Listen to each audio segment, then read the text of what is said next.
that. An expression of someone with lots of bubble hearts. Bubble hearts yan, no? Lumilipad ng mga bubbles. So, ibig sabihin, meron ditong nagpapakita ng, hindi naman siguro araw-araw, pero consistent na pag-show ng love and affection. Yan, no? Involving you guys. But, look at that. We have here two doors. Dalawa yung doors no, sa background. Hindi niya alam kung maaring hindi niya alam kung dapat ba siguro niyang ituloy itong pag-express ng emotions and feelings para sa'yo or wag na lang. Open ko ba tong door na to para sa emotions and feelings ko or tago ko na lang yan. Parang hindi siya makapag-decide rito. Hmm. Yeah, look at that. There is a back and forth. Someone's trying to decide. Hindi niya pa alam so far. Let's see what's going on. What's really happening. But this is someone here who's generous with you. Not just magbibigay ng mga gifts or what, no? Mabait siya sa'yo. And yeah, this person is nice and thoughtful when it comes to you. Let's see who this person is. This person keeps on thinking about you, ha? I saw the devil. But not an obsession. But this person's thinking about you, yes.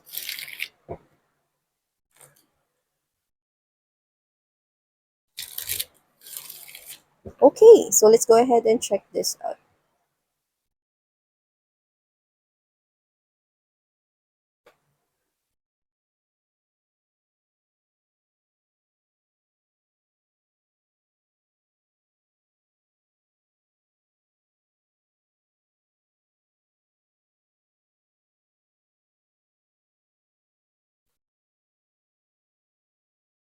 May alam ka dito.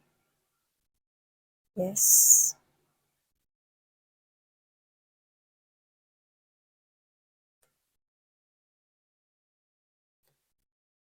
Oh,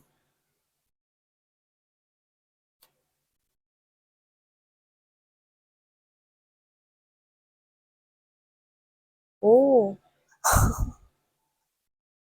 okay.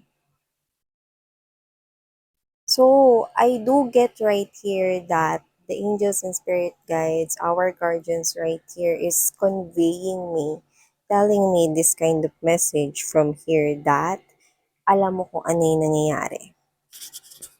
Okay? Alam mo kung ano yung nangyayari about the situation, aware ka.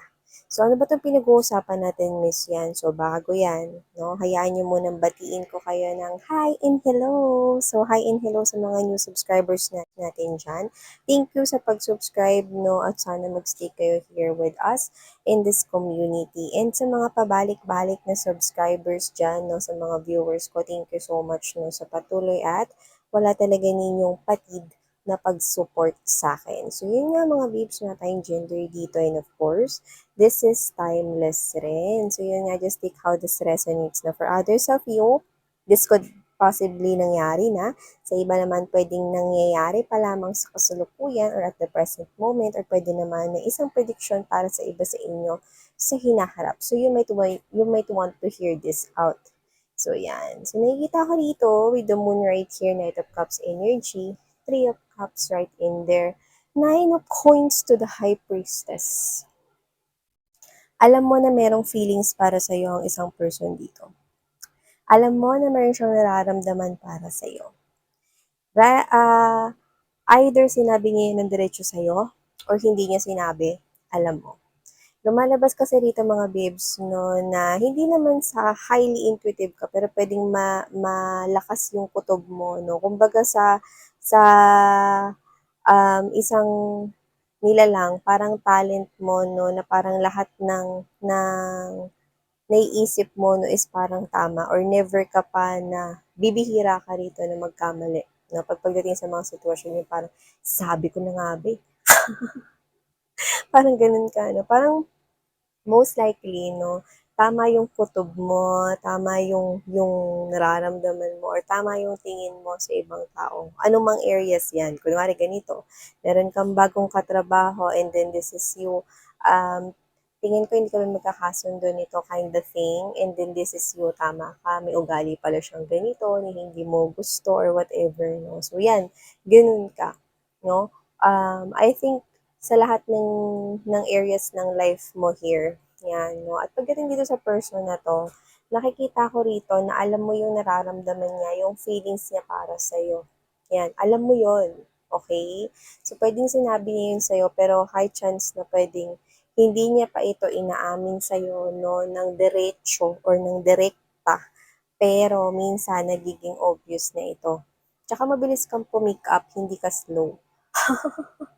So, puwedeng talent mo talaga 'yan 'no. So, ikaw ito 'no, na ang nakakaloka rito, malihim ka 'no, malihim ka in a way na hindi naman sa masikreto talaga na as in bonggang masikreto ka 'no, pero dito nakikita ko rito na pagdating dito sa sitwasyon na 'to, nakikita ko wala kang ginagawa, pero alam mo, aware ka at hindi ka nagpapakita dito 'no, tinatago mo dito yung lihim mo, "Yes, sa'kin." 'Yan 'no, pero kakakuha ko lang ng permission ngayon 'no, kasi kanina habang nilalatag ko 'to, gets ko na ayaw mong i-reveal yung emotions and feelings mo rito pagdating sa sitwasyon na 'to with this person here and that's what I'm gonna find out 'no. Dahil kung malihim ka, matigas naman yung bumbunan ko. And I've got a permission 'no, na hingin ito 'no. So, the angels and spirit guides who said yes. So, it looks like, aalamin natin 'yan mamaya, okey? Pero pag-usapan muna natin 'tong person na 'to. This person is actually showing me na puwedeng magka-age kayo, pero puwede rin naman na hindi, pero hindi nagkakalayo 'no, yung energy niyong dalawa. Ano ibig mo sabihin dun, Miss yan? Kasi nakikita ko rito, this person here is actually someone na nagbibigay rin naman sa'yo ng light vibe and nakikita ko naman na itong person na 'to 'no, is wala namang something na negative na intentions sa'yo. Plus puwedeng siyang katrabaho mo rin dito 'no, or puwedeng siya rito na isang friend. So, whoever this individual is, so nakikita ko na very generous siya sa'yo. Which I do feel like na meron kayong similarities 'no, kaya rin kayo naging friends ng person na 'yan. Pero ang nakakaloka, hindi ka nagpapakita dito sa reading na 'to 'no, na nilalayuan mo siya or ayaw mo siya. Wala, wala, wala, tinatago mo 'yun dito 'no. Pero dahil nga, tayo ay humingi ng permission rito 'no, at grinant naman 'yun, yung access para tingnan ko kung ano ba yung saloobin mo dito sa person na 'to, yari ka mamaya. So, yun nga 'no.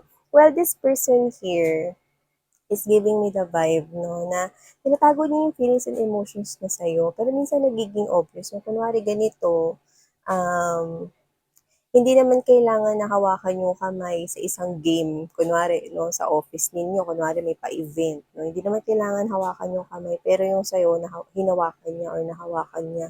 And then, siya ito 'no, na after niyang ma-realize na nagiging obvious na siya 'no, nakikita ko rito na bigla siyang umaalis dun sa situation. Alam mo yun, kahit hindi niya sinasabing direkta na gusto ka niya, alam mo yun. Alam mo yung nararamdaman niya para sa'yo, pero wala kang ginagawa, nanatili kang quiet dito. Hindi mo rin naman sinasabi sa kanya na if ever kung ayaw mo ba sa kanya o gusto mo ba sa kanya, walang gano'n 'no. So 'yan, pero itong tao na 'to patuloy pa rin na nagpapakita at patuloy na magpapakita ng interest sa'yo rito, collective, 'yan 'no. So lumalabas kayo dito bilang napaka-caring, very loving energy, the Queen of Cups. So nakikita ko rito na marami rin nagkakagusto sa inyo 'no.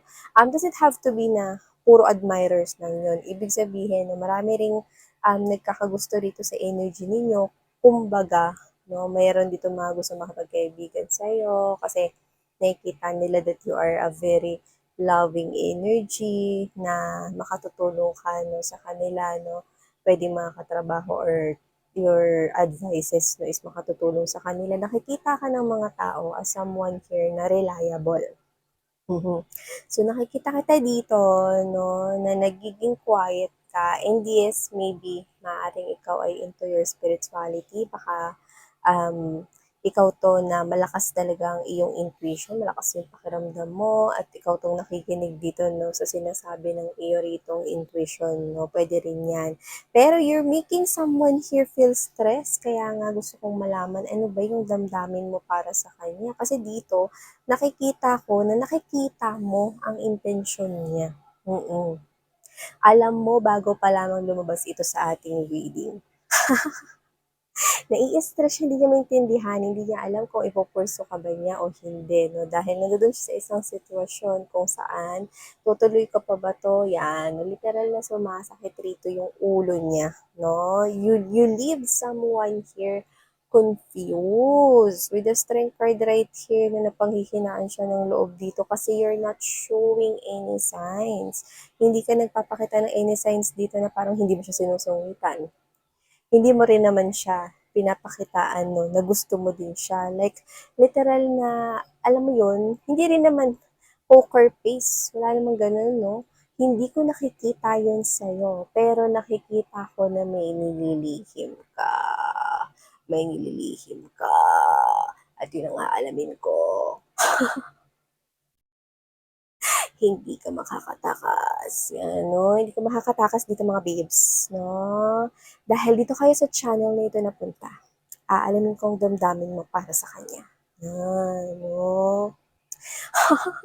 So, kinakampihan mo siya, Miss Yan.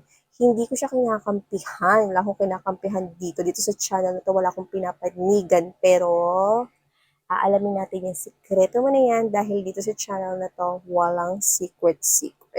So, yan nga, no? Nakikita ko nito na kung sino man tong person na to, nahihirapan siya. Oo, friend mo siya. Oo, katrabaho mo yan. Oo, ano, nakakausap mo na siya. Yung iba matagal niya ng friends yan eh. Basta, alam mo eh. At ramdam din niyang alam mo. Kilala ka niya eh. Alam niya yung nararamdaman mo, alam niya yung kilos mo, no? Alam niya na nakakakuha ka na ng hint na gusto mo siya. Kasi minsan, hindi lang, gaano kadalas ang minsan, di ba? Hindi lang isang beses siya rito nadula sa kanyang emotions and feelings. Oo, pwedeng hindi niya nga sinabi sa iyo na direkta na mahal ka niya or gusto ka niya, no? Pero yung mga kilos niya naman, no? Yun ang nagbigay sa iyo rito ng hints na meron siya ritong pagtingin sa'yo. Ngayon, hindi niya alam kung ikaw ba kahit konti may pagtingin ka. Yan. Ayun no, stress siya dyan eh. Huwag ka mag-alala. Yan no, sa person na kumukonect dito sa aking collective, mga nakshis ko, kahit na mga anakshis ko to, aalamin natin. Yan, no? So, alamin natin yan.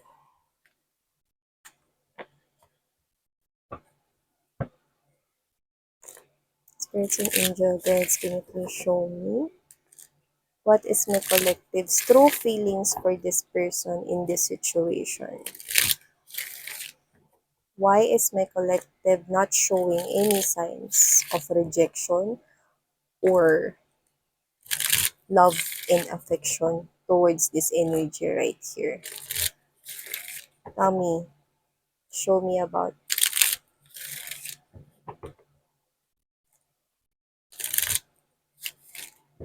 Bakit hindi pinapakita ni collective ang kanyang tunay na nararamdaman in this type of situation? This already leaves someone here confused. Can you please show us?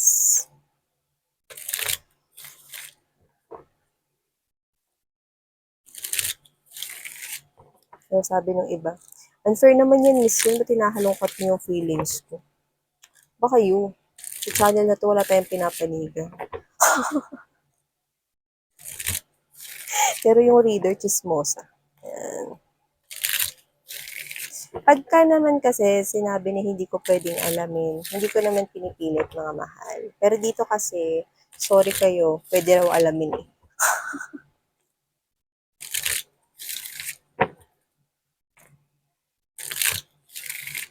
Okay, so let's go ahead.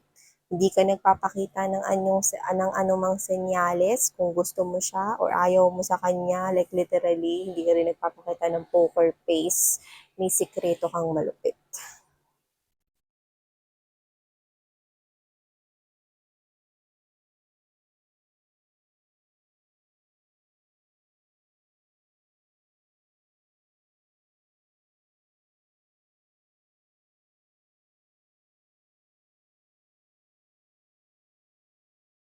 Ah. So, lumalabas ka talaga bilang Queen of Cups, kaya nakita mo ayan ka ulit oh, sa center of the reading here. So, eto ka, nananatili ka lang talaga, no, na tahimik when it comes to your feelings and emotions about this one. Kasi sa nakikita ko rito, okay, so whatever the case may be, meron ka ritong ibang iniisip. Yan. Oh, meron ka ritong ibang minamahal sa malayo.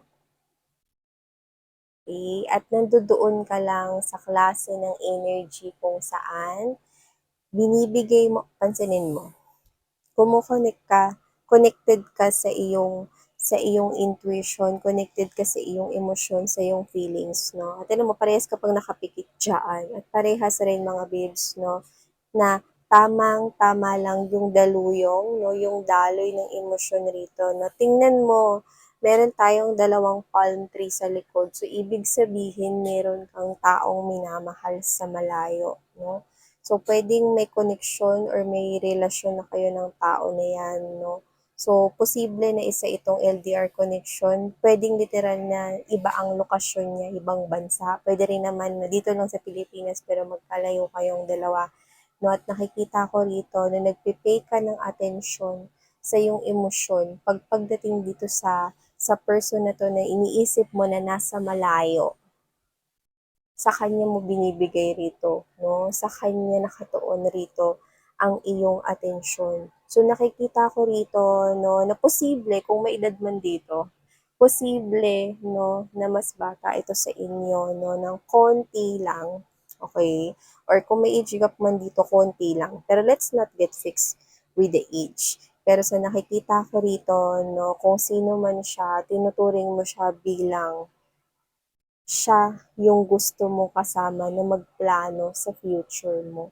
So, ibig sabihin meron kang minamahal sa malayo rito kung saan sa kanya mo nararamdaman mo yung pagiging balanse rito. Hindi ka nagpapakita ng anumang emosyon doon sa isang person na yun kanina sapagkat ikaw ito na na alam mo yung parang hindi naman sa naiintindihan kita, hindi naman sa pinapaasa mo siya, okay? Hindi gano'n. Hindi rin naman na natutuwa ka na nagbibigay siya ng atensyon sa'yo. Pero sa nakikita ko kasi dito, no, it's like this is you. You do not want to give any hint. One, you're showing him or her, no, na hindi mo siya ni-reject, okay? Because, ikaw ito, no, matured ka mag-handle eh, no?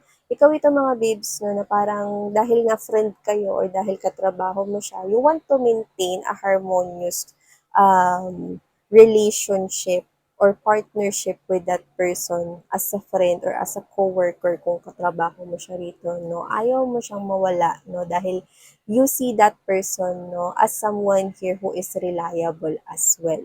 Yun yung nakikita ko rito. Pero, yun nga, no, meron ka talaga rito person na sa tingin mo talaga is nagmamatch para sa'yo.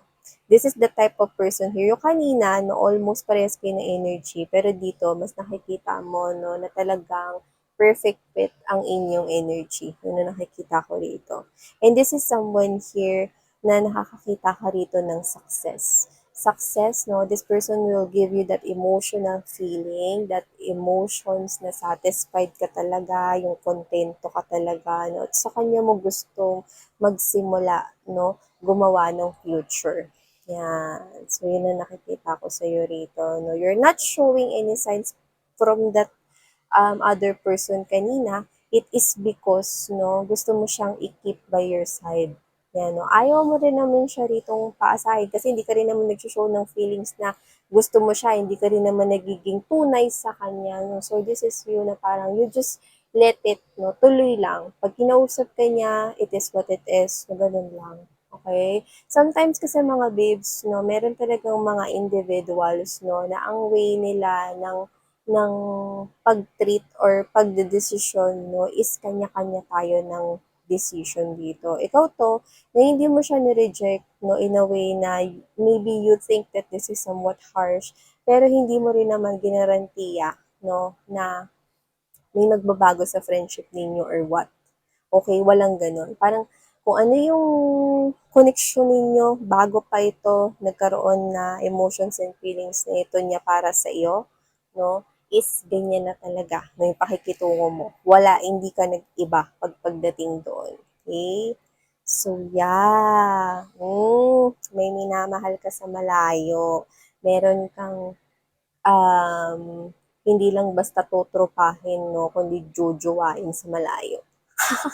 Jojowain o jowa mo na or yan, no? Meron ka ritong kakonek, no? Na I do feel like, no, na magkalayo kayo pero iisa ang damdamin niyo. Yeah. Kaya pala. Okay, so ito pala yung nangyayari sa iyo, no? Sometimes it's okay to keep everything to yourself. Yeah. Especially if you want to stay in that type of private na pakiramdam. Yan. I do feel like that you are very calm inside and that you trust this person sa malayo. Okay. So yeah, ito ang mensahe na kuha natin for you guys. Thank you so much. So sarang hey, love and light. And you.